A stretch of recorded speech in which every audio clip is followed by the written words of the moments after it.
Let's talk about this Us Weekly article and how it's really just propaganda for Blake's smear campaign. Starting off strong, they're repeating the narrative that Baldoni's filings dragged Taylor Swift into this dispute. That is not true. Blake Lively dragged her into this, one, by talking about her over and over when she was promoting the movie, and two, through her own disclosure statement. And there is an order where the judge says, hey, Blake Lively pulled Taylor Swift into this, so she doesn't now get to object to Taylor Swift being into this. So this is not just my opinion, this is the judge's opinion. And just it's ahistorical to say that Baldoni dragged Taylor Swift into this. Okay, so the experts.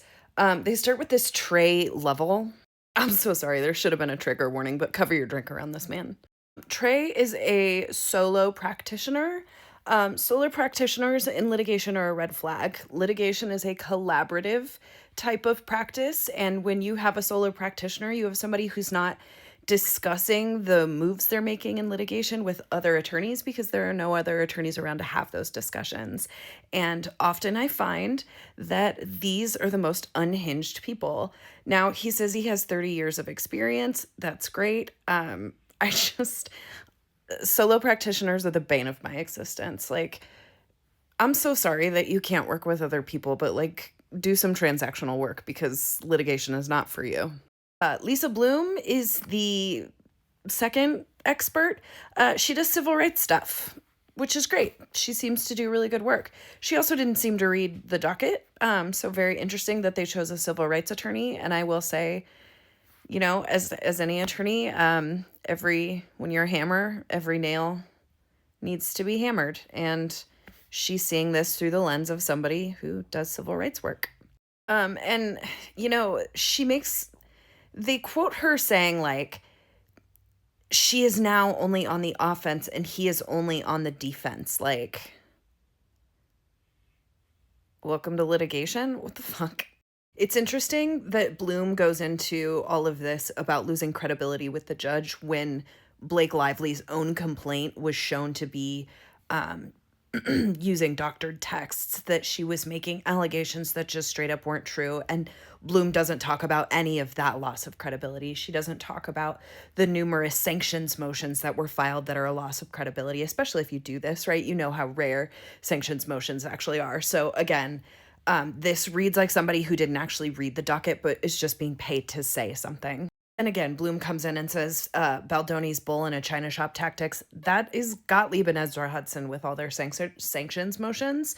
Like, Baldoni actually has been pretty reasonable and quiet. Like, he hasn't done a lot of this, like, over-the-top stuff that Blake's lawyers have done. So, yeah, he lost against the New York Times. At this point, to say, like, who's winning on the scorecard, like, me and the other attorneys have talked about it, but to get these discovery wins and, like, these small wins along the way during discovery doesn't really mean anything. You could win every discovery motion and still lose at trial because it's not substantive motions. It's not motions like a motion for summary judgment or judgment on the pleadings, right? It's discovery stuff. So this is all this is giving, like, have you ever tried a case before? But whatever, we can assume that these people were, like, paid to say this. I made a whole other video on this. Blake isn't doing this for victims. And in fact, she's made the legal process much more unsafe for victims. And her lawyers have shown abusers how it's done. So they do include Brian Friedman's statement in here, which I really enjoyed. I love that he just was like, this is a waste of resources. There are bigger fish to fry. There are people actually being sexually harassed. There are actually people being raped out there. Like, what are we doing? It's a shame that they didn't reach out to two employment lawyers who have been following this case from the outset and have looked at damn near every filing on the docket. And they decided to go with people who very obviously have not read the filings or the docket and called them experts, right?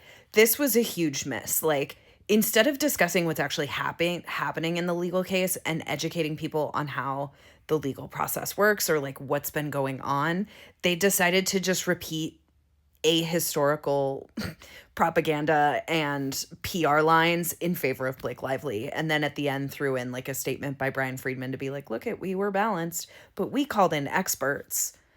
If your experts don't look at the evidence, they can't really be experts. They just look like idiots. And stop relying on solo practitioners. Solo practitioners are people who can't do the job or work with other people because their ego is too big to work with other people. Allegedly, in my opinion. Have the best day.